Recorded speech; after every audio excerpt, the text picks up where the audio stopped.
Good morning दोस्तों, मैं हूं प्रदीप मौर्य। आप सबको स्वागत करते हैं आप सबके अपने चैनल ई एजुकेशन 2.0 में। जैसे कि हम लोग आप लोग को यहाँ प्रैक्टिस सेट करा रहे हैं जो कि UP triple S C PET exam के लिए। ठीक है, तो इसमें हम लोग जो कि दो तरीके से करा रहे हैं। एक में तो आप लोग को क्या कर रहे हैं, हम मैथ, रीजनिंग और डीआई इन सबको मैंने एक में कर दिया। मैथ के 5 क्वेश्चन, रीजनिंग के 5 क्वेश्चन और डीआई के 20 क्वेश्चन। टोटल कितने क्वेश्चन? 30 क्वेश्चन हम लोग की एक टेस्ट में कराते हैं, जो कि आप लोग पर डे देखते होंगे सेट 1 सेट 2 करके आ रहा है। ठीक है, उसमें हम कराते हैं मैथ, रीजनिंग और डीआई। और इसमें कराते हैं हम लोग जो पार्ट एक हम लोग दूसरा कराते हैं, उसमें क्या रहता है, Hindi, history, geography, current affairs, constitution, general awareness, general science, economics और एक और आपका कॉन्स्टिट्यूशन से है। तो इस तरह से आपको कितना हो गया? इस तरह से आपको मैं 55 क्वेश्चन कराते हैं। कितने क्वेश्चन? 55 क्वेश्चन इससे कराते हैं। अभी आपको रह गया हिंदी के जो कि 10 क्वेश्चन और क्या इंग्लिश के 5 क्वेश्चन। इस 15 क्वेश्चन को आप अलग से कर लीजिएगा। ठीक है, तो यहाँ हो गया आपका 30, 50, 85, 15, 900। तो इस तरह से आप लोग 100 क्वेश्चन करेंगे, जो कि आपका ऐसा ही पेपर आप लोग को कहाँ पे आएगा, हूबहू आपका पेपर को देने जब वहां पे जाएंगे, टेस्ट देने, पेपर देने जाएंगे, तो बिल्कुल एकदम सेम टू सेम पैटर्न पे आपका क्वेश्चन आएगा वहां पे। ठीक है, तो चलो शुरू करते हैं, देखते हैं इसमें किस तरह के क्वेश्चन आपको पूछे जाते हैं। देखिए, मैंने पहले स्टार्टिंग किया भारतीय इतिहास से। इससे आपको बताया गया है कि 5 क्वेश्चन पूछा जाएगा। चलिए बताइए आप लोग कि सिंधु घाटी सभ्यता के पतन से क्या कारण माने जाते हैं। जो सिंधु घाटी की सभ्यता के समय पतन हुआ था, उसका कारण क्या माना जाता है? बाढ़, भूकंप, ऑप्शन सी बाहरी आक्रमण, या ये सभी? बताइए आप लोग। इतिहास में इसी तरह के क्वेश्चन आपको देखने को मिलेगा वहां पे। तो इसका राइट आंसर है यहाँ तीनों, बाढ़, भूकंप और बाहरी आक्रमण। ये तीनों का क्या है, कारण माने जाते हैं। मतलब इसका right answer option number D हो जाएगा, ये सभी। ठीक है, नेक्स्ट क्वेश्चन देखते हैं। करा कि गौतम बुद्ध ने सर्वाधिक उपदेश कहाँ दिए? आपके ऑप्शन है वैशाली में, ऑप्शन बी कौशाम्बी में, ऑप्शन सी श्रावस्ती में, ऑप्शन डी जो कि राजगृह में। बताइए आप लोग कहाँ उन्होंने, गौतम बुद्ध ने सबसे ज्यादा उपदेश दिए थे? तो आपको राइट आंसर हो जाएगा ऑप्शन नंबर सी श्रावस्ती में। कहा दिया था? तो जो कि श्रावस्ती में सबसे ज्यादा गौतम बुद्ध ने उपदेश दिए थे। गौतम बुद्ध से रिलेटेड बहुत सारे आप लोगों को क्वेश्चन बन सकते हैं। मैंने उनके बारे में आप लोग को करंट जो कि आपका जो कि इंडियन हिस्ट्री में पढ़ाया हुआ है। ठीक है, तो चलिए आगे देखते हैं।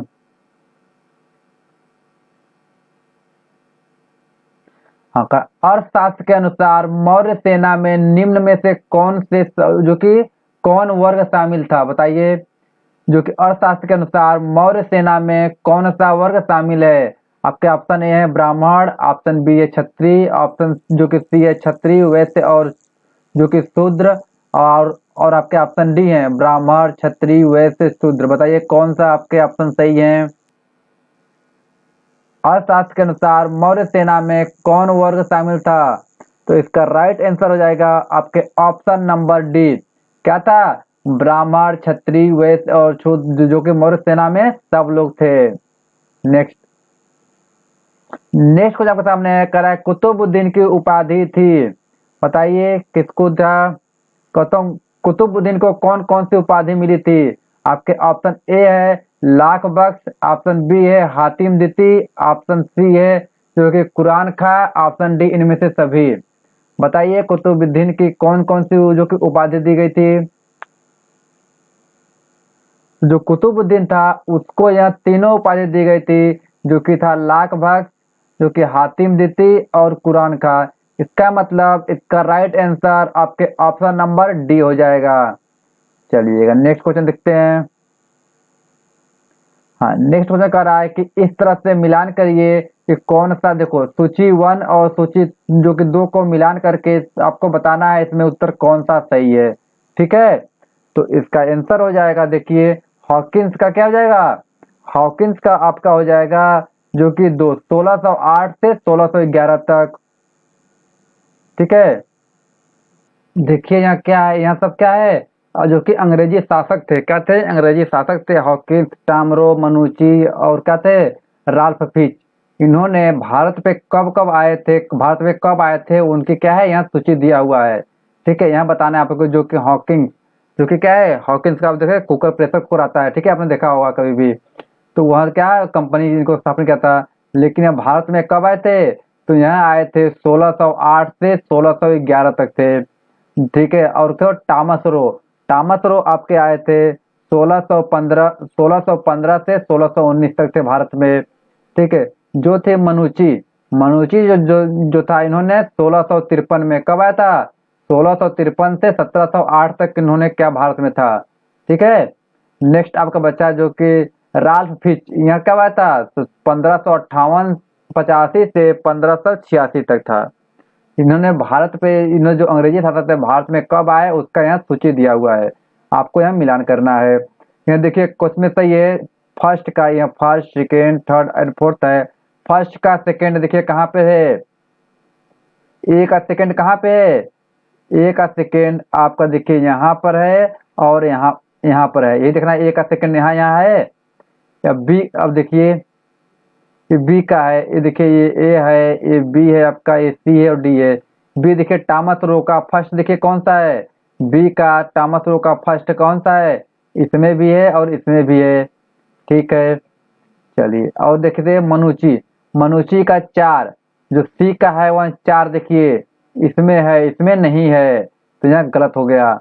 देखिए और लास्ट बचा आपका जो कि डी का क्या होना चाहिए, 3 होना चाहिए, तो इसमें है। तो कुल मिला कह सकते हैं आपके ऑप्शन नंबर बी राइट हो गया। कौन सही हुआ, आपके ऑप्शन नंबर बी सही हो गया, ठीक है। चलिए नेक्स्ट क्वेश्चन देखिए। तो इतिहास के इस हिसाब से आपका जो कि भारतीय इतिहास, इंडियन हिस्ट्री का क्वेश्चन समाप्त हुआ। छठवें क्वेश्चन आपका स्टार्ट होता है भारतीय राष्ट्रीय आंदोलन से, ठीक है। इससे भी 5 क्वेश्चन आपके पूछे जाएंगे। देखो किस प्रकार क्वेश्चन आते हैं, देखो भारतीय राष्ट्रीय कांग्रेस की स्थापना के समय भारत का जो कि कौन था, वायसराय कौन था, तो उस समय भारत के जो कि राष्ट्रीय जो कांग्रेस का स्थापना हुआ था, तो उस समय भारत का वायसराय कौन था। आपके ऑप्शन है लॉर्ड रिपन, आपके ऑप्शन बी है लॉर्ड कैनिंग, आपका ऑप्शन सी है लॉर्ड लिटन, आपके ऑप्शन डी है लॉर्ड डल्फिन, ठीक है, डफरिन। बताइए आपके कौन से ऑप्शन सही है, तो आपके ऑप्शन जो है कि सही है डी, कौन सा, डी, जो कि लॉर्ड डफरिन। यह थे उसमें भारत का क्या था, वायसराय था जब राष्ट्रीय कांग्रेस की स्थापना हुई थी। चलिए नेक्स्ट क्वेश्चन, भारतीय राष्ट्रीय कांग्रेस के दूसरे अधिवेशन की अध्यक्षता किसने की। तो देखो अधिवेशन से क्वेश्चन पूछे जाएंगे, तो आप लोग को जो कि इंडियन हिस्ट्री में अधिवेशन का जो चैप्टर है वहां से आप लोग जरूर पढ़ लीजिए कि अधिवेशन में कौन सी अध्यक्षता की, कौन से सन में हुआ, यहाँ से आपको लोग को पता होना चाहिए। तो भारतीय राष्ट्रीय कांग्रेस के दूसरे अधिवेशन में उनकी अध्यक्षता कौन की थी, तो वहाँ की थे दादा भाई नौरोजी ने। आपके ऑप्शन नंबर बी राइट है, कौन है, दादा भाई नौरोजी ने, जो कि दूसरा अधिवेशन किया था। तो आप लोग जितने भी अधिवेशन है आप लोग याद कर लीजिए। नेक्स्ट क्वेश्चन, मान लो इसमें दूसरा पूछा है, किसी में कुछ पूछ दे, तीसरा पूछ दे, किसी में पहला पूछ दे, तो कोई कुछ कहा नहीं जा सकता। चलिए नेक्स्ट देखिए। नेक्स्ट क्वेश्चन आपके सामने है, निम्नलिखित में से कौन सा भारतीय राष्ट्रीय कांग्रेस की अध्यक्षता कभी नहीं चुना गया। क्या है, राष्ट्रीय कांग्रेस की अध्यक्ष कभी नहीं चुना गया, बताइए कौन है। आपके ऑप्शन है लाला लाजपत राय, ऑप्शन बी है मोतीलाल नेहरू, आपके ऑप्शन सी है एनी बेसेंट, और आपके ऑप्शन डी है बाल गंगाधर तिलक। बताइए कौन से हैं जिन्होंने भारतीय राष्ट्रीय कांग्रेस का अध्यक्ष कभी नहीं चुना गया, बताइए। आपके ऑप्शन जो है कि डी सही है, बाल गंगाधर तिलक। बाल गंगाधर तिलक जो कि भारतीय कांग्रेस के कभी भी अध्यक्ष नहीं चुने गए। चलिएगा नेक्स्ट क्वेश्चन बताइए। वर्ष 1938 के भारतीय राष्ट्रीय कांग्रेस के हरिपुरा अधिवेशन की अध्यक्षता की है, बताइए किसने किया था। हरिपुरा अधिवेशन की अध्यक्षता किसने किया है, बताइए। आपके ऑप्शन ए हैं अबुल कलाम आजाद, ऑप्शन बी है राजेंद्र प्रसाद, आपके ऑप्शन डी है जेबी कृपलानी, ऑप्शन सी है सुभाष चंद्र बोस। बताइए आप लोग।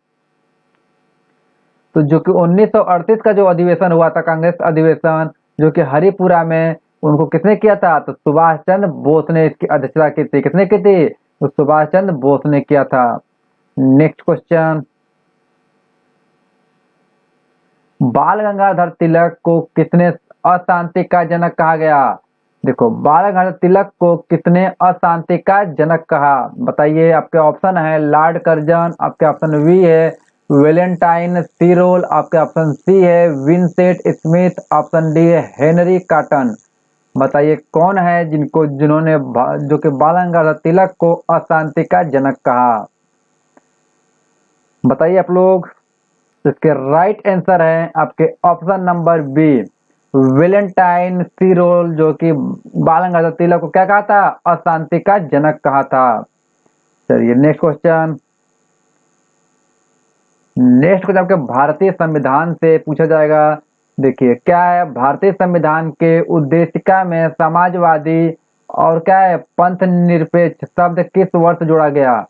भारतीय संविधान में समाजवादी और पंथ निरपेक्ष शब्द किस वर्ष जोड़ा गया। आपके ऑप्शन है 1975, आपके ऑप्शन है 1976, ऑप्शन सी 1984, ऑप्शन डी 1985। बताइए कौन से साल जो कि समाजवादी और पंथ निरपेक्ष जोड़ा गया। तो इसका राइट आंसर है ऑप्शन नंबर बी 1976 को संविधान में समाजवादी और पंथ निरपेक्ष जोड़ा गया। नेक्स्ट क्वेश्चन आपके सामने है, संविधान में हमारे राष्ट्र का उल्लेख जो कि किन नाम या किया गया है। जो संविधान में हमारे राष्ट्र का उल्लेख किन नाम से किया गया है, किस नाम से या किन नामों से किया गया है। बताइए आप लोग। आपके ऑप्शन है केवल भारत, आपके ऑप्शन बी है हिंदुस्तान तथा इंडिया, आपके ऑप्शन सी है भारत तथा इंडिया, आपके ऑप्शन डी है भारत हिंदुस्तान एवं इंडिया। बताइए किन नामों से हमारे जो कि राष्ट्र का उल्लेख संविधान में किया गया है। चलिए बताइए।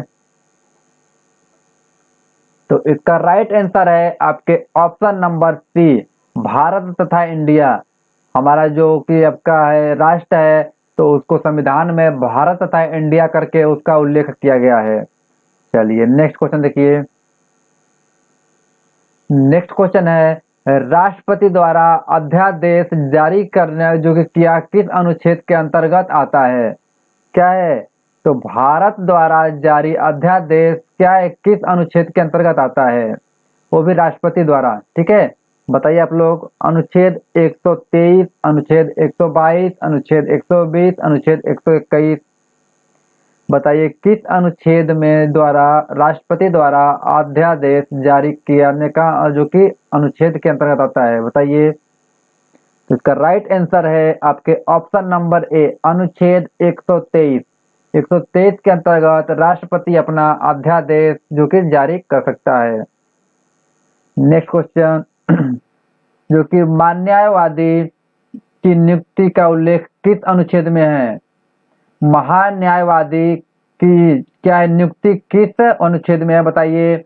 आपके अनुच्छेद है 76, अनुच्छेद 81, अनुच्छेद 79, अनुच्छेद 74। किस अनुच्छेद में महान्यायवादी का जो कि नियुक्ति किया गया है, नियुक्ति का उल्लेख है। बताइए।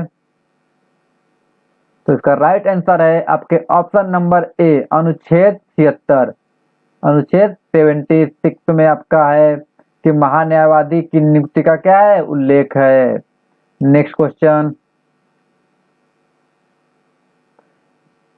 नेक्स्ट क्वेश्चन आपके सामने है कि निम्नलिखित में से कौन सा युग्म सुमेल नहीं है। कौन सा उमेल जो कि क्या है, युग्म सुमेल नहीं है, कौन सा गलत कह रहा है। देखिए, समानता का अधिकार जो कि क्या है अनुच्छेद आपके, इसमें बताना है आप लोग को कि कौन सा जो है कि आपका गलत बता रहा है। ठीक है, देखो पहला ऑप्शन क्या है, समानता का अधिकार अनुच्छेद 14 से 18 में है। यह अनुच्छेद दिया गया है, क्या है, अनुच्छेद आपका है। तो अनुच्छेद 14 से 18 तक जो कि समानता का अधिकार सही में होता है, यह सही कह रहा है। ठीक है, धार्मिक स्वतंत्रता का अधिकार, ठीक है, यहाँ 23 से 24 कह रहा है कि अनुच्छेद 23 से 24 में है। तो क्या है, यहाँ आप लोग का गलत है। यहाँ भी क्या है, गलत है। धार्मिक स्वतंत्रता का अधिकार आपका 23 से 24 में नहीं है, यहाँ 25 से 28 में है। किसमें है, यह आपका 25 से 28 में है। गलत कह रहा है, 23 से 24 में, यह गलत कह रहा है। ठीक है, देखो संस्कृति और शिक्षा संबंधी अधिकार 29 से 30 अनुच्छेद क्या है, 29 से 30 तक संस्कृति और शिक्षा संबंधी अधिकार, यह भी सही है। स्वतंत्रता का अधिकार 19 से 22 अनुच्छेद, यहाँ भी सही है। क्या है, धार्मिक स्वतंत्रता का अधिकार 23 से 24 नहीं है, यहाँ 25 से 28 है। ठीक है, तो यहाँ आप लोग याद कर लीजिए। नेक्स्ट क्वेश्चन यहाँ आपका क्या है, ऑप्शन नंबर 20 सही हो जाएगा। ऑप्शन नंबर 20 सही होगा। देखो गलत पूछा था ना कि कौन सा नहीं है, ध्यान देने वाली बात है, कौन सा नहीं है, तो वह यही नहीं है, तो यहाँ सही हो जाएगा आपके option number B right answer.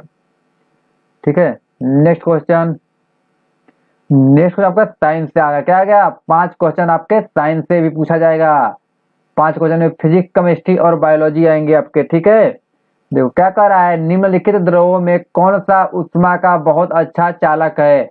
इन्हीं 4 में बताना है कि कौन सा सबसे ज्यादा ऊष्मा का चालक है। आपके ऑप्शन है पारा, आपके ऑप्शन बी है ईथर, ऑप्शन सी है जल, ऑप्शन डी है बेंजीन। तो इसका राइट आंसर है आपके ऑप्शन नंबर ए पारा। क्या है आपके ऑप्शन नंबर ए पारा, यह जो है कि ऊष्मा का बहुत ही अच्छा चालक है।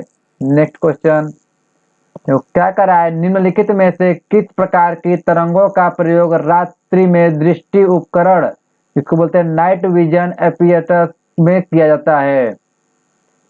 ठीक है, बताइए। आपके ऑप्शन ए है रेडियो तरंग, आपके ऑप्शन बी है अवतरक तरंग, ऑप्शन सी है सूक्ष्म तरंग, ऑप्शन डी इनमें से कोई नहीं। बताइए आप लोग कौन सा सही है। इसका राइट आंसर है ऑप्शन नंबर बी अवरक्त तरंग जो है, यह क्या है नाइट विजन में, जो कि रात्रि दृष्टि उपकरण में यह प्रयोग किया जाता है, नाइट विजन एपरेटस में। चलिए नेक्स्ट क्वेश्चन देखिए। नेक्स्ट क्वेश्चन सामने करा, तत्व जो उर्वरक में नहीं पाया जाता, उर्वरक में कौन सा तत्व नहीं पाया जाता, बताइए आप लोग। नाइट्रोजन, आपके ऑप्शन बी है क्लोरीन, ऑप्शन सी है हाइड्रोजन, ऑप्शन डी है फास्फोरस। बताइए कौन सा तत्व आपके जो कि नहीं पाया जाता उर्वरक में। तो इसका राइट आंसर है ऑप्शन नंबर बी क्लोरीन। क्या है, क्लोरीन आपका उर्वरक में नहीं पाया जाता। ठीक है, आपने कभी उर्वरक, कभी खाद कभी कभी कभी आप लोग देखे होंगे यूरिया डीएपी खाद आती है आप लोग गांव में किसान लोग, उस पर लिखा रहता है नाइट्रोजन इतने %, हाइड्रोजन इतने और फास्फोरस इतने, लेकिन क्लोरीन उस पर कभी नहीं लिखा रहेगा, तो उसमें जो कि तत्व जो है क्लोरीन तत्व नहीं पाया जाता। ठीक है, चलिए नेक्स्ट क्वेश्चन देखते हैं। कह रहा है कि ईस्ट और मशरूम है, बताइए क्या है। ईस्ट और मशरूम क्या है बताइए। आपके ऑप्शन ए है शैवाल, आपके ऑप्शन बी है नग्रबीजी, ऑप्शन सी है फफूंदी, ऑप्शन जो कि डी है गांठदार जड़े। बताइए ईस्ट और मशरूम क्या है। तो यह आपके इसका राइट आंसर है फफूद, आपके ऑप्शन नंबर सी फफूद, जिसको इंग्लिश में फंगी कहते हैं, यह जो कि ईस्ट और मशरूम कहलाते हैं। नेक्स्ट देखो, नेक्स्ट क्वेश्चन आपका है, वयस्कों में खाली पेट रुधिर ग्लूकोज स्तर कितना होता है। ठीक है, ठीक है, इसमें बताना है कि क्या है, खाली पेट रुधिर ग्लूकोज स्तर में कितना mg और उसके बाद 100 ml में होता है, 100 ml में कितने mg होता है आपको बताना है। कह रहा है कि देखो ध्यान से क्वेश्चन को आप समझो पहले, क्वेश्चन क्या कर रहा है, क्वेश्चन कह रहा है कि जो कि क्या होता है, खाली पेट जो कि व्यक्ति होते हैं वयस्क होते हैं, और खाली पेट में रुधिर ग्लूकोज में स्तर कितना होता है, 100 ml में कितने mg होता है। बताइए 200 mg, ऑप्शन बी है 100 mg, ऑप्शन सी है 160 mg, ऑप्शन डी है 60 mg। बताइए कौन सा सही है, तो आप लोग बताइए इसमें कौन सा सही है। तो इसके राइट आंसर है ऑप्शन नंबर डी 60 mg। तो 100 ml में 60 mg होते हैं, 100 ml में इससे लिखा था है 100 ml में, इसका मतलब है 100 ml अगर आप जो कि रुधिर लेते हैं तो उसका क्या है ग्लूकोज स्तर कितना 60 mg होता है। नेक्स्ट क्वेश्चन, हमने साइंस के भी 5 क्वेश्चन कवर कर लिए, अब रह गया हम लोग का करंट अफेयर्स। करंट अफेयर्स से आपके 10 क्वेश्चन आएंगे, बहुत बड़ा रोल अदा कर रहा है। कितने क्वेश्चन, तो 10 क्वेश्चन आएंगे, तो इसको ध्यान से करिए आप लोग। करंट अफेयर्स अभी भी टाइम है, ठीक है, 1 घंटा पर डे भी पढ़ेंगे तो भी बहुत टाइम है, कम से कम 15, हाँ 13-14 दिन का टाइम है। ठीक है, चलो देखो क्या कर रहा है, क्वेश्चन नंबर 1 कर रहा है, किसी संस्था ने 2DG के आपातकालीन उपयोग की कोविड-19 से गंभीर रोगियों के लिए उदार चिकित्सा के रूप में अनुमोदित किया? आपके ऑप्शन ए हैं drugs controller general of India, option B है स्वास्थ्य एवं परिवार कल्याण मंत्रालय, ऑप्शन सी है भारतीय चिकित्सा अनुसंधान परिषद, ऑप्शन डी है स्वास्थ्य क्या विश्व स्वास्थ्य संगठन। बताइए कौन किसने किया था? 2DG आपातकालीन उपयोग के लिए कोविड-19 रोगियों के गंभीर रोगियों के लिए। बताइए। तो इसका राइट आंसर है आपके ऑप्शन नंबर ए। क्या है?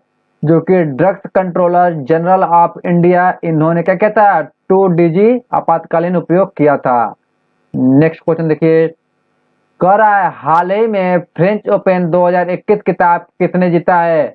आप लोग को क्या है जो कि आपका पुरस्कार से भी क्वेश्चन पूछ रहा है, पूछेगा भी। क्या है? फ्रेंच ओपन 2021 खिताब किसने जीता है? आपके ऑप्शन है क्या है? नोवाक जोकोविच, ऑप्शन बी है क्रिस्टियान जो कि आपका लेगार्ड, ऑप्शन सी है राफेल नडाल, ऑप्शन डी है रोजर फेडरल।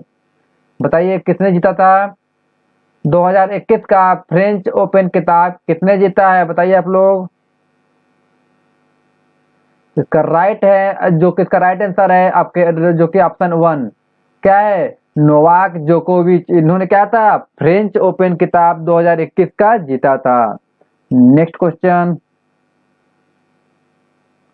ठीक है, देखो हाल ही में प्रकाशित पुस्तक क्या है? Believe white life and cricketer जो कि टॉट मी, यह आपका क्या है? एक पुस्तक है believe white life and cricketer taught me.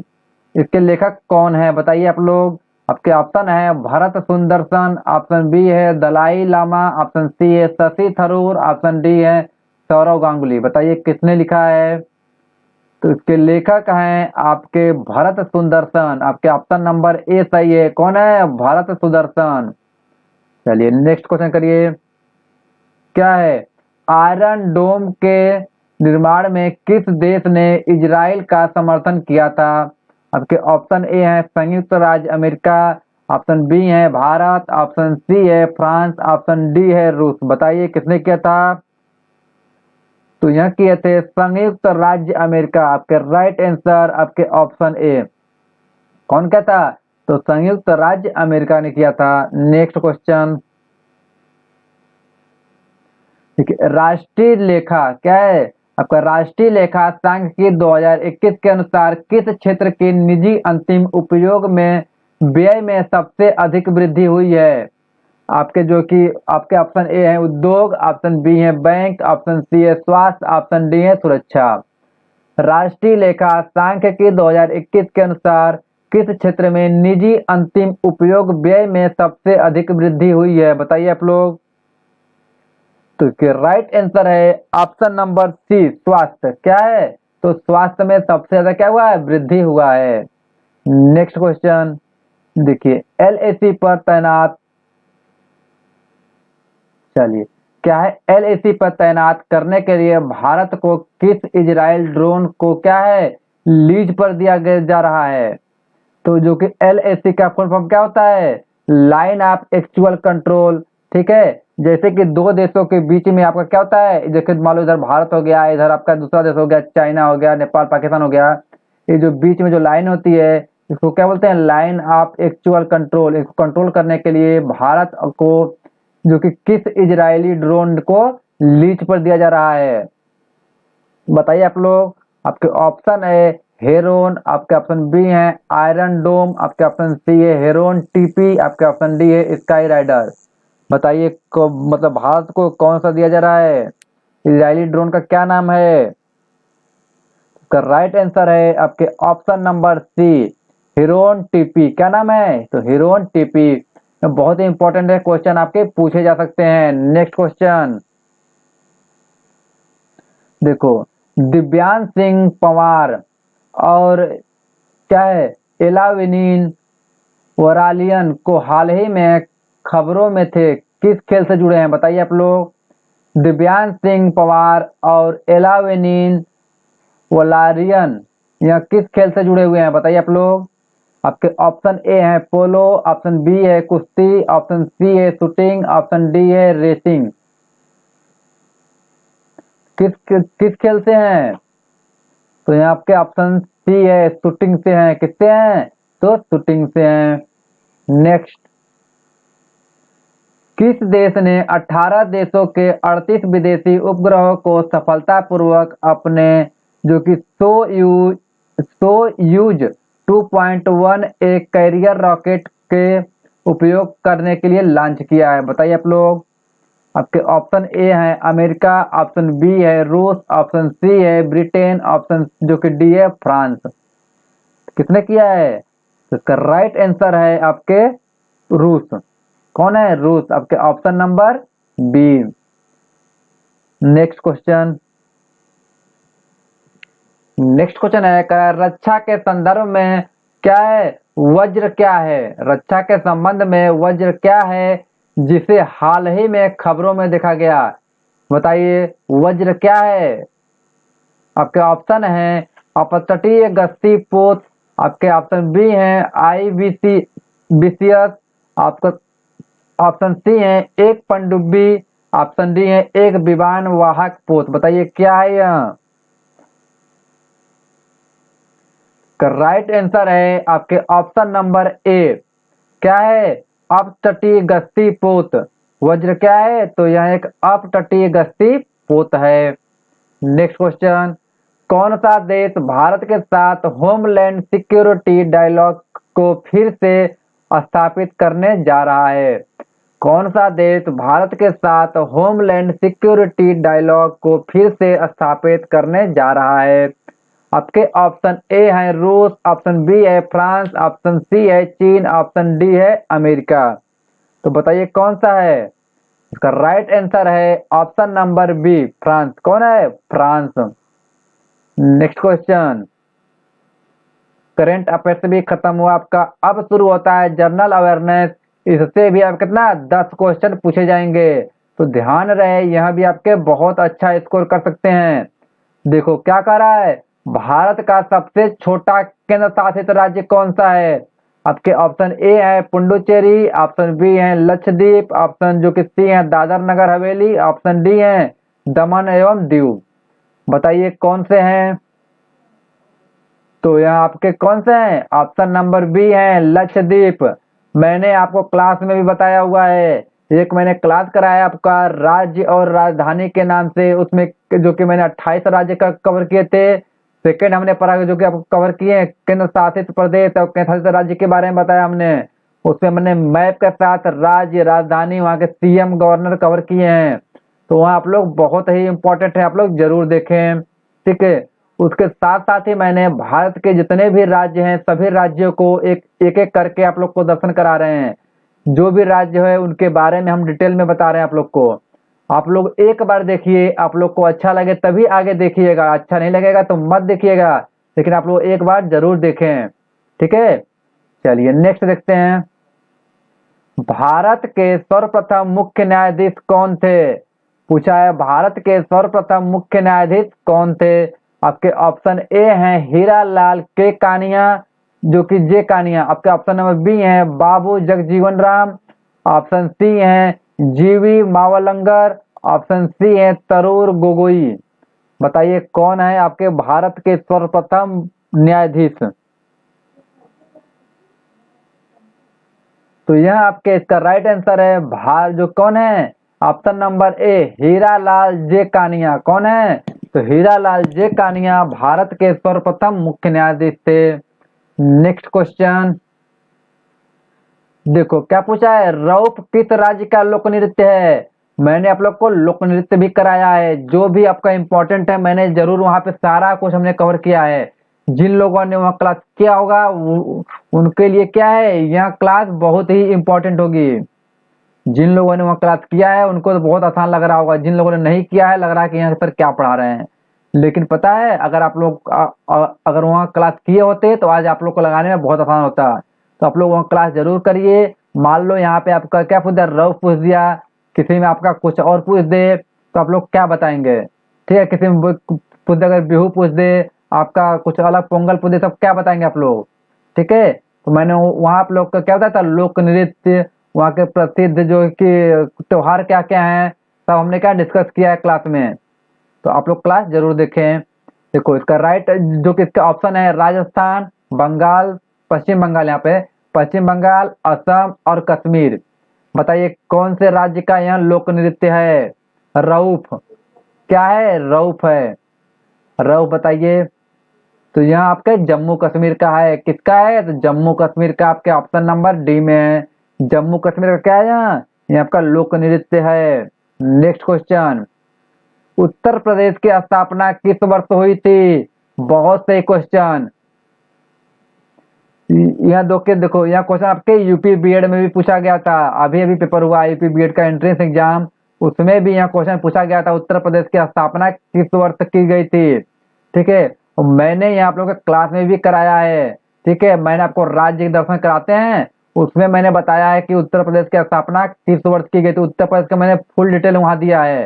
ठीक है, उत्तर प्रदेश क्या मैंने जितने भी राज्य कराते जा रहे हैं, सारे राज्य को अगर आप लोग एक बार देख लेंगे तो जरूर आप लोग को याद हो जाएगा।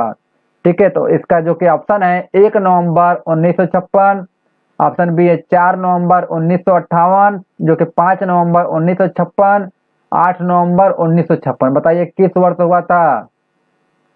तो उत्तर प्रदेश की स्थापना 1 नवंबर 1956 का हुआ था। कब हुआ था? तो 1 नवंबर 1956 का हुआ था। आपके ऑप्शन नंबर ए सही है। ठीक है, नेक्स्ट क्वेश्चन कीजिए। देखो क्या है विटीकल्चर? क्या है विटीकल्चर? किस प्रकार की कृषि से संबंधित है? बताइए आप लोग। देखो यहाँ आपका किसका है, जो कि आपका बायोलॉजी में पूछा जाता है विटीकल्चर, जो कि वहाँ में कृषि विज्ञान दिया हुआ है। तो आपका जनरल में भी आ गया जनरल अवेयरनेस, लेकिन आपका कृषि का जो उसका पार्ट है, बायोलॉजी का पार्ट है। ठीक है, कह रहा है कि विटीकल्चर किस प्रकार का कृषि से संबंधित है? बताइए। आपके ऑप्शन ए है अंगूर, ऑप्शन बी है फल, ऑप्शन सी है महुआ, ऑप्शन डी है सब्जी। बताइए किससे संबंधित है? तो विटीकल्चर जो है यहाँ आपके अंगूर से संबंधित है। किससे? अंगूर से संबंधित है। नेक्स्ट क्वेश्चन देखो, अफगानिस्तान की राजधानी पूछ दिया। क्या पूछा? तो अफगानिस्तान की राजधानी बताइए। आपके ऑप्शन ए है लाहौर, आपके ऑप्शन बी है रंगून, ऑप्शन सी है काबुल, ऑप्शन सी है ढाका। बताइए आप लोग अफगानिस्तान की राजधानी क्या है? तो यह आपका क्या है? ऑप्शन नंबर सी सही है, काबुल है। क्या है? काबुल है। Next question. ठीक है, नेक्स्ट क्वेश्चन देखिए, उगते सूर्य का देश कहा जाता है। मतलब सूर्य सबसे पहले कौन से देश में आते हैं? देश ध्यान देने वाली बात है। अगर देश की बात करें तो सबसे पहले जापान देश में। किसमें? तो जापान में आते हैं। अगर आपको भारत के राज्य में पूछे, देखो यहाँ नोट करके लिखो, भारत के कभी कभी पूछ जाता है भारत के कौन से राज्य हैं जिसमें सूर्य सबसे पहले दिखाई देता है, तो कौन सा है? तो अरुणाचल प्रदेश है। कौन सा? अरुणाचल प्रदेश है, जो कि पूर्व में पड़ता है। यहाँ पे आप मैप देखेंगे तो सबसे पूर्व में पड़ेगा। मैंने वहाँ पे कराया हुआ है आपको राज्य राजधानी में, वहाँ बताया भी था, आज भी बता रहे हैं कि भारत के अगर राज्य की बात करें तो सबसे पहले सूर्य अरुणाचल प्रदेश में आता है, और पूरे देश की बात करें, पूरे विश्व की बात करें तो जापान में। कहाँ पे? जापान में सबसे पहले सूर्य जो कि उगते हैं। ठीक है, नेक्स्ट क्वेश्चन, पहला भारतीय ज्ञानपीठ पुरस्कार दिया गया था। बताइए किसको दिया गया था? आपके ऑप्शन ए है महादेवी वर्मा, आपके ऑप्शन बी है हरिवंश राय बच्चन, ऑप्शन सी है गोविंद शंकर कुरूप, ऑप्शन डी है रामविलास शर्मा जी। बताइए किनको दिया गया था? ज्ञानपीठ पुरस्कार साहित्य में के लिए दिया जाता है। कभी कभी यहाँ भी पूछ देता है कि ज्ञानपीठ पुरस्कार किसके लिए दिया जाता है, तो यहाँ साहित्य के क्षेत्र में दिया जाता है। तो बताइए आपके महादेवी वर्मा, हरिवंश राय बच्चन, गोविंद शंकर कपूर और रामविलास वर्मा, इनमें से किनको दिया गया है सबसे पहले भारतीय ज्ञानपीठ पुरस्कार? बताइए। तो इसके राइट आंसर है आपके ऑप्शन नंबर सी। क्या नाम है? गोविंद शंकर कुरूप। इनको क्या है? भारतीय ज्ञान पुरस्कार सबसे पहले दिया गया है। नेक्स्ट क्वेश्चन देखो, जनरल अवेयरनेस का नेक्स्ट क्वेश्चन, कह रहा सौरभ चौधरी किस खेल से जुड़े हैं? सौरव गांगुली की बात नहीं कर रहा, सौरव चौधरी की बात कर रहा है। सौरव गांगुली मत आपको लोग क्रिकेट पे मार के चले जाइएगा, ठीक है। सौरव चौधरी है, किस खेल से जुड़े हैं? आपके ऑप्शन ए है तीरंदाजी, ऑप्शन बी है निशानेबाजी, ऑप्शन जो कि सी है बॉक्सिंग, ऑप्शन डी है फुटबॉल। बताइए आप लोग। तो यहाँ आपके क्या है? निशानेबाज हैं, निशानेबाजी से जुड़े हैं, ठीक है। सौरभ चौधरी बहुत बड़े निशानेबाज हैं। नेक्स्ट क्वेश्चन, सिंह दरबार किस देश के राष्ट्रीय जो कि ध्वज राष्ट्राध्यक्ष का आधिकारिक निवास स्थान है?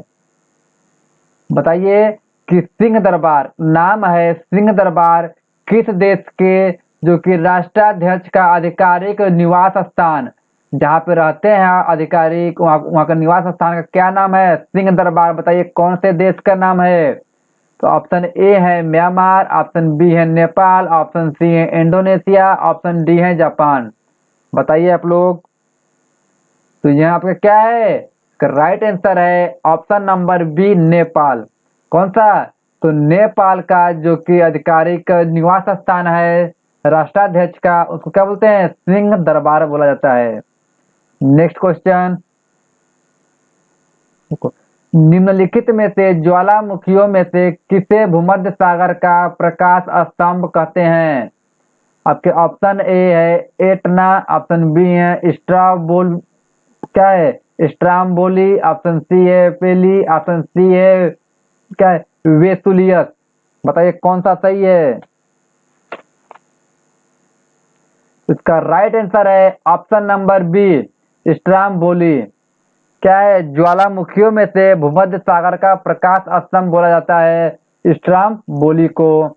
नेक्स्ट क्वेश्चन, भारत प्राचीन महाद्वीप क्या है गोंडवाना लैंड का भाग था? वर्तमान समय में नीचे दिए गए क्षेत्रों में से कौन गोंडवाना लैंड का हिस्सा था? बताइए। आपके ऑप्शन ए है दक्षिण अमेरिका, ऑप्शन बी है ऑस्ट्रेलिया, ऑप्शन सी है अफ्रीका, ऑप्शन जो कि डी है ये सभी। बताइए कौन सा है? तो यह सभी हैं, जो कि दक्षिण अमेरिका भी था, ऑस्ट्रेलिया भी था और अफ्रीका भी था। इसका राइट आंसर आपके ऑप्शन नंबर डी हो जाएगा, ठीक है। गोंडवाना लैंड का हिस्सा यह तीनों था। नेक्स्ट क्वेश्चन देखो, क्या निम्नलिखित में से कौन सा असत्य है, कौन सा गलत कह रहा है? देखो आपके ऑप्शन ए है व्हाइट पर्वत, ऑप्शन बी है ब्लैक पर्वत, आपके ऑप्शन ए है व्हाइट पर्वत अमेरिका, आपके ऑप्शन बी है ब्लैक पर्वत अमेरिका, आपके ऑप्शन सी है एटलस पर्वत जर्मनी, ऑप्शन जो कि डी है आल्पस पर्वत यूरोप। आल्पस पर्वत यूरोप। बताइए कौन सा सही है? असत्य बताना है, गलत बताना है, बताइए आप लोग, ठीक है। तो इसका राइट आंसर है आपका ऑप्शन नंबर सी, क्या है एटलस पर्वत जर्मनी। है गलत कह रहा है, एटलस पर्वत जर्मनी गलत है, असत्य है। नेक्स्ट क्वेश्चन, क्या कर रहा है? संयुक्त राज्य अमेरिका में सिलिकॉन वैली अवस्थित है। बताइए कहाँ पे? क्योंकि सिलिकॉन वैली है वह संयुक्त राज्य अमेरिका में तो है, लेकिन अमेरिका में कहाँ पर स्थित है? आपके ऑप्शन ए है कोलोरेडो में, ऑप्शन बी है कैलिफोर्निया में, ऑप्शन डी है न्यू जर्सी में, ऑप्शन जो कि डी है फ्लोरिडा में। सिलिकॉन वैली कहाँ स्थित है बताइए आप लोग। तो इसका राइट आंसर है आपके ऑप्शन नंबर बी कैलिफोर्निया में स्थित है। नेक्स्ट क्वेश्चन, चलिए आपके ऑप्शन नंबर देखिए क्या क्वेश्चन कर रहा है। कह रहा है कि निर्धनता का दुष्चक्र की अवधारणा संबंधित है, यह भारतीय अर्थव्यवस्था से, आपके इंडियन इकोनॉमिक से है। निर्धनता का दुष्चक्र की अवधारणा संबंधित है। आपके ऑप्शन ए हैं कार्ल मार्क्स से जुड़े हैं, आपके ऑप्शन बी हैं नर्क से हैं, ऑप्शन सी हैं एडम स्मिथ से हैं, ऑप्शन डी है उपयुक्त में से कोई नहीं। किनकी अवधारणा यह है? निर्धनता का दुष्चक्र चक्र है। चलिए बताइए। इसका राइट आंसर आपके ऑप्शन नंबर बी, नर्क से जुड़े हैं। किससे जुड़े हैं? नर्क से जुड़े हुए हैं। यहाँ बहुत बड़े एक राइटर थे। नेक्स्ट क्या है? रतन पी वाटल। रतन पी वाटल समिति निम्नलिखित में से किससे है जुड़े हैं? आपके ऑप्शन ए है काले धन पर रोक, ऑप्शन बी नगद लेन देन को बढ़ावा देना, ऑप्शन सी भ्रष्टाचार, ऑप्शन डी पर्यावरण संरक्षण। बताइए किससे जुड़े हुए हैं? तो रतन पी वाटर समिति किससे जुड़ी हुई है? इसका right answer option number B, नगद लेन देन को बढ़ावा देने के लिए उससे यह जुड़ा हुआ है। नेक्स्ट क्वेश्चन देखो, भारत की गरीबी को परिभाषित किया गया है। भारत में गरीबी को परिभाषित किया गया है। आपके ऑप्शन ए हैं लोगों के जीवन स्तर से, ऑप्शन बी है परिवार की आय से, ऑप्शन सी है कैलोरी प्राप्ति से, ऑप्शन डी है परिवार के सदस्यों की संख्या से। तो भारत में गरीबी की जो परिभाषा दी गई है वह किससे है? आपके ऑप्शन नंबर सी कैलोरी प्राप्त से है। नेक्स्ट क्वेश्चन देखिए, भारत में निर्माण के अंतर्गत जो कि सम्मिलित है, बताइए क्या है? आपके ऑप्शन ए है ग्रामीण आवास, आपके ऑप्शन बी है ग्रामीण विद्युतीकरण, ऑप्शन सी ग्रामीण सड़कें या सभी। भारत निर्माण के अंतर्गत कौन से शामिल हैं? तो यह सभी हैं। आपको देखे होंगे ग्रामीण आवास मिलता है, ग्रामीण विद्युतीकरण होता है, ग्रामीण सड़कें मिलती हैं आप लोग को भारत में। यह क्या है? इसका राइट आंसर आपके उपयुक्त सभी है। ठीक, चलिए अगर आपको अच्छा लग रहा है, आपको जो कि आपके हेल्पफुल है, तो आप लोग के जो कि क्या है सब्सक्राइब कर लीजिए, आपके क्या है फॉलो कर लीजिए, टेलीग्राम ज्वाइन जरूर कर लीजिए। वहाँ पे क्या करते हैं हम लोग नोट्स देते हैं। अगर आपको नोट्स चाहिए तो वहाँ पे आप फॉलो जरूर कर लीजिए। टेलीग्राम लिंक यहाँ पे दिया गया है, आपने टेलीग्राम पे सर्च करेंगे तो यहाँ लिंक आपका ई एजुकेशन 2.0 आ जाएगा, वहाँ से आप फॉलो कर लीजिए। ठीक है, आप लोग सबसे पहले ये जो कि यूट्यूब पे ई एजुकेशन 2.0 को सर्च करके वहाँ से सब्सक्राइब जरूर करें। ठीक है, जिससे क्या होगा आपको लेटेस्ट न्यूज आपको मिलती रहेगी, जो भी आपकी क्लास होती रहेगी आपको उससे मतलब फायदा होता रहेगा। चलिए नेक्स्ट क्वेश्चन देखिए, क्या है? संगम योजना क्या करा है? संगम योजना निम्नलिखित में से किससे जुड़ी है? आपके ऑप्शन बी इलाहाबाद विकास से, ऑप्शन जो कि बी स्त्रियों का विकास से, ऑप्शन सी विकलांगों का विकास से, ऑप्शन डी गंगा नदी को स्वच्छ करना। संगम योजना किससे है? बताइए आप लोग। तो इसका जो राइट आंसर है ऑप्शन नंबर सी, विकलांगों का विकास के लिए संगम योजना चलाई गई थी। आप लोग ये मत समझ लीजिए कि संगम योजना लिखा है संगम से आपका इलाहाबाद हो जाएगा, या ये मत समझ लीजिए कि संगम से गंगा नदी हो जाएगा। संगम से मतलब है संगम योजना कब चलाया गया था? जब विकलांगों का विकास के लिए यह चलाया गया था। नेक्स्ट क्वेश्चन देखिए, आपका हिंदी से आता है। नेक्स्ट क्वेश्चन किससे आता है? तो हिंदी से ही 5 क्वेश्चन पूछा जाएगा। तो हिंदी से आपका 5 क्वेश्चन पूछा जाएगा। देखिए क्या है? उज्ज्वल शब्द में संधि का बताइए कौन सा है? उज्ज्वल शब्द में कौन सा संधि है? आपके ऑप्शन ए है विसर्ग संधि, ऑप्शन बी है दीर्घ संधि, ऑप्शन जो कि सी है जो कि व्यंजन संधि, ऑप्शन डी इनमें से कोई नहीं। उज्ज्वल में कौन सा संधि है? तो उज्ज्वल में आपका कौन सा दीर्घ संधि है, ऑप्शन नंबर बी राइट हो जाएगा। नेक्स्ट क्वेश्चन, पीताम्बर में समास बताइए। बहुत ही इंपॉर्टेंट जो कि पूछे जाने वाला क्वेश्चन, पीताम्बर में समास क्या है?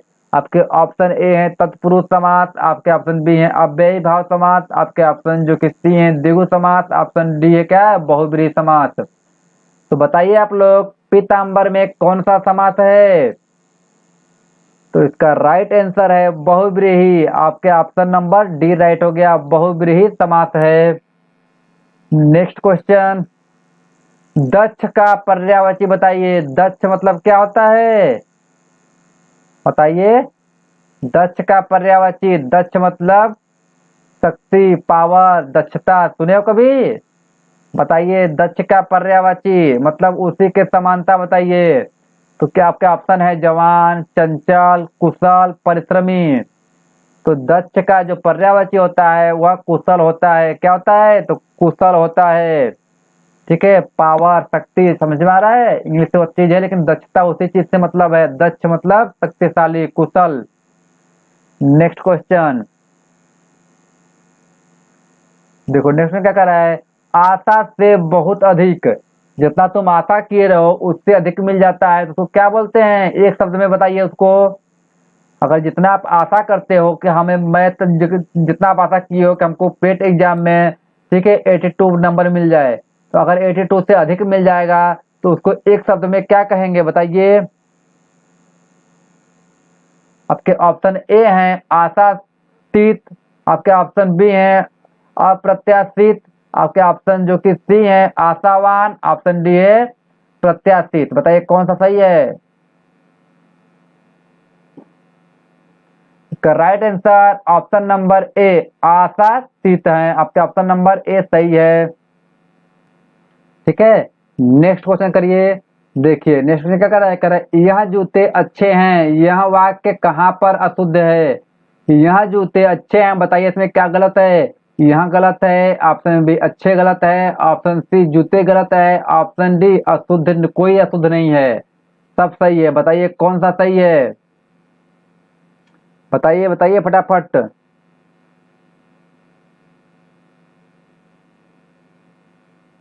चलो इसका राइट आंसर है यह गलत है। देखो क्या होता है, यहाँ नहीं होता है, ए होता है। ए जूते अच्छे हैं, देखो ये जूते अच्छे हैं। ठीक है, यह सही है। या तो अगर यह होता यह जूता अच्छा है, ठीक है, दोनों सही है। लेकिन अगर कह रहा है कि यह जूते अच्छे हैं, यह गलत कह रहा है। यह दोनों सही है, तो इसमें क्या है? अगर यहाँ के जगह ए, अगर क्या है, यहाँ के जगह ए हो जाता तो पूरे वाक्य सही हो जाता। ठीक है, क्या है, अगर ए कर दे ए जूते तो पूरे वाक्य सही है। अगर यहाँ रहता है तो यहाँ जूते का क्या जाएगा? जूता अच्छा हो जाएगा। अच्छा, यहाँ दोनों वाक्य दिया होता कहीं गलत। क्या? जूता जूते अच्छा, अगर ऐसे दिया होता तो यह वाक्य सही होता। ठीक है, लेकिन यह नहीं दिया है तो आप लोग क्या सही है? यहाँ गलत है। यहाँ क्या होता है? ए जूते होता है। ए जूते अच्छे हैं। आप कहीं किसी को बोलते हैं कि ए जूते अच्छे हैं, ये थोड़ा कहते हैं कि यहाँ जूते अच्छे हैं। या फिर बोलते हैं कि देखो यह जूता अच्छा है, ऐसे बोलते हैं कि देखो यह जूता अच्छा है। ठीक है, या बोलते हैं कि देखो ये जूते अच्छे हैं, ऐसे भी बोल सकते हैं किसी को। ठीक है, तो यह चीज आप लोग बहुत छोटी छोटी चीजें हैं, इसको आप लोग ध्यान से पढ़िएगा। ठीक है, चलिए चलिए, थैंक यू।